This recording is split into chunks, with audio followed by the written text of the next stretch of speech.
माझ्या बालमित्रिणींनो, मी आज तुम्हाला सावित्रीबाई फुले यांच्याबद्दल जे काही 4 शब्द सांगणार आहे ते तुम्ही शांत चित्ताने ऐकून घ्यावे अशी माझी नम्र विनंती आहे. आज 3 जानेवारी सावित्रीबाई फुले यांची जयंती आहे. हा दिवस आपण बालिका दिन म्हणून साजरा करतो. सावित्रीबाई फुले या भारतातील पहिल्या महिला शिक्षिका होत्या.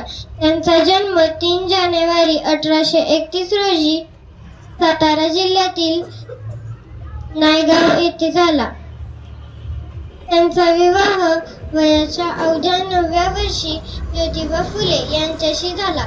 विवाहानंतर ज्योतिबा फुलेंनी सावित्रीबाईंना लिहायला वाचायला शिकवले आणि स्त्री शिक्षणाचा पहिला पाया रचला.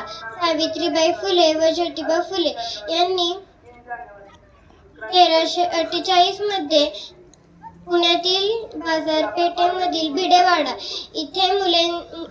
येथे मुलींसाठी पहिली शाळा काढली. त्यांच्या या क्रांतिकारी निर्णयाला लोकांनी विरोध केला.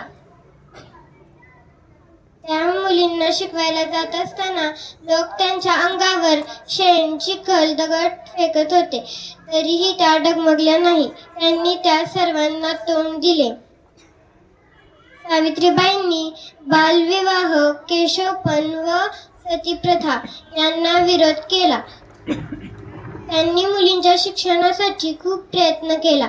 एक शिक्षित मुलगी सुशिक्षित पिढी घडवे.